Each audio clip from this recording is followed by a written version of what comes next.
for those of us who are thinking, okay, I remember learning a little bit about this in elementary school. What is happening with the bees and the flowers and the pollen? Like, what's that life cycle like?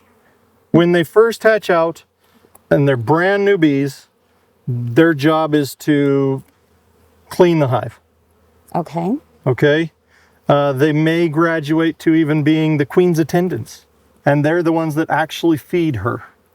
She doesn't even eat for herself. Really? Yeah. Feed me grapes and cheese and all the things. Exactly. Okay. Yep. And then they may be in charge of taking care of the young, the larvae and the eggs that we saw in there. So they feed those, and they put enough feed in there until they can actually cap them off and let them do their thing. And then they might graduate to guarding the entrance, making sure that intruders aren't coming in. Wasps are a predator as well. They'll fight. Or bees from another hive can rob a hive. And then the very last stage is they're the foragers. Wow. So the last stage is they're the foragers. They go out and they collect nectar and pollen. Okay. So then they fly back here. So they fly back here. And the guard bees and the worker bees that are here, they take their load and they put it wherever it goes. Okay? Okay. They also go through this interesting thing called a waggle dance. Okay. Okay? So, Waggle, waggle. So these forager bees went out there and they found, I found this really good flower that's really good. Yeah. And the other bees tasted what they brought in and they're like, that is really good. And so they do this little waggle dance, okay? No way. The waggle dance, however it functions, tells them the direction from the hive, tells them the distance from the hive. Oh my gosh. So that other forager bees can now find that exact same floral source. That is mind-blowing. Isn't that crazy? Oh my What's crazy is that we interpreted that dance. That's voodoo. Yeah. the waggle waggle. How much does each one make? Each bee? One bee in their lifetime makes 1/12 to 1/8 of a teaspoon. You're kidding. That was a lot of work. Per bee, yeah. That was a lot of work. Okay, I'm a slacker. So- what can I say? So value your honey. Yeah. Yeah, value your honey. Seriously. Honey it's very minimally processed, okay? Whatever the bees ate, the enzymes that they use in that process, there's little bits of pollen. Okay. So to my understanding, it's very similar to like your allergy shots where they give you this micro dose Yes. of pollen. So if you take local honey, you're getting that micro dose of pollen and could help you with your allergies. Interesting. So, Jerem, I feel like I owe the bees a favor, because they do so much for us. And I know that sounds a little cheesy, but is there something that we can do for them to help them?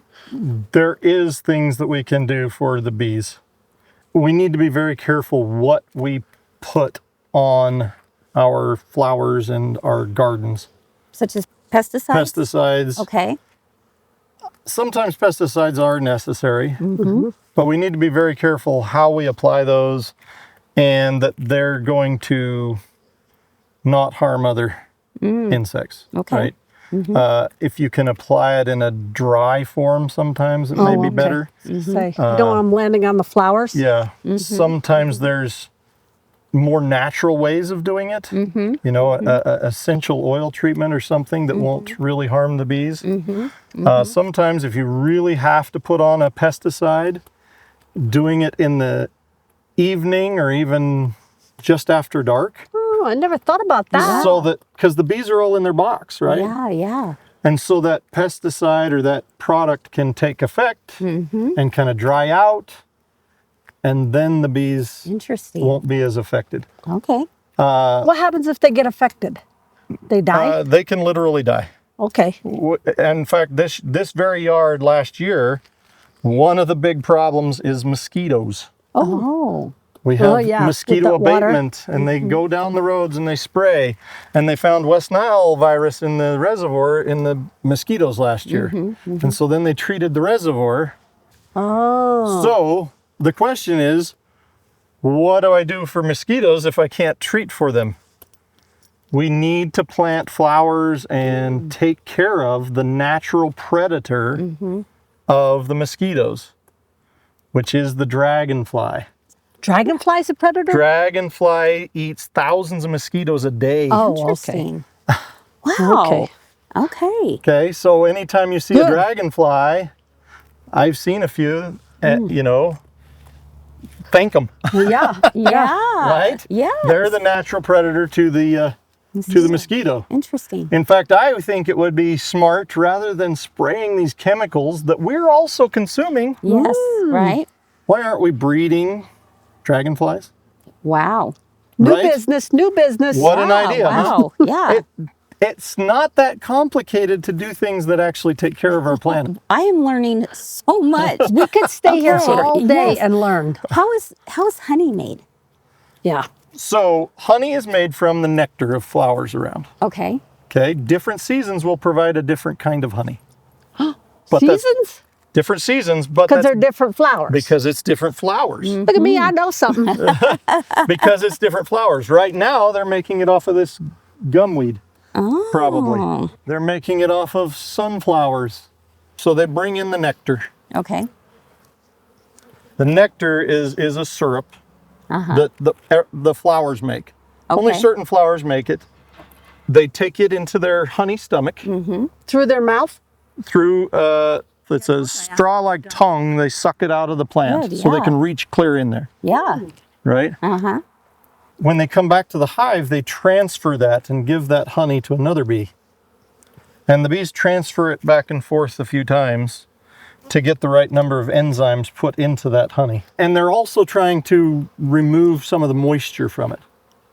Remember I said it has to get to the right moisture in order Sure.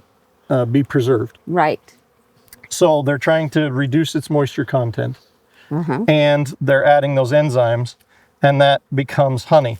They put it in the cells, and then they fan it, and they continue to try and make sure that the moisture level is correct.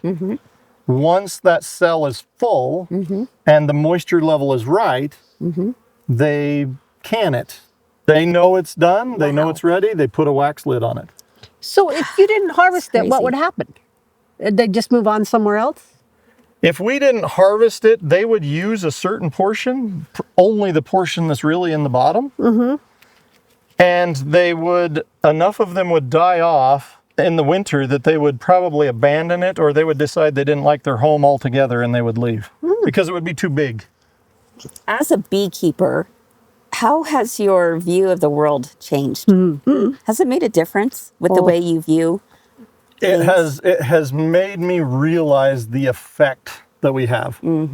I don't necessarily buy into the world is dying philosophy, but even little things that we do affect little things. Yeah. Yeah. Just small decisions that we make, small things that we do can have a pretty big effect. All right, friends. Well, there you have it. Holy cannoli. Are your minds just blown like ours are? Yeah. Because this was actually so fascinating. Thank you so much, Jerem. Jerem is with Cache Mountain Honey, and we are so grateful because not only did we learn a lot about bees, and it's given me a whole new perspective and appreciation for what they do, but I'm really excited because we're working on a collaboration that you're going to find out about very soon. And let's just say it might be just as sweet as honey. There we go. Back to you in the studio.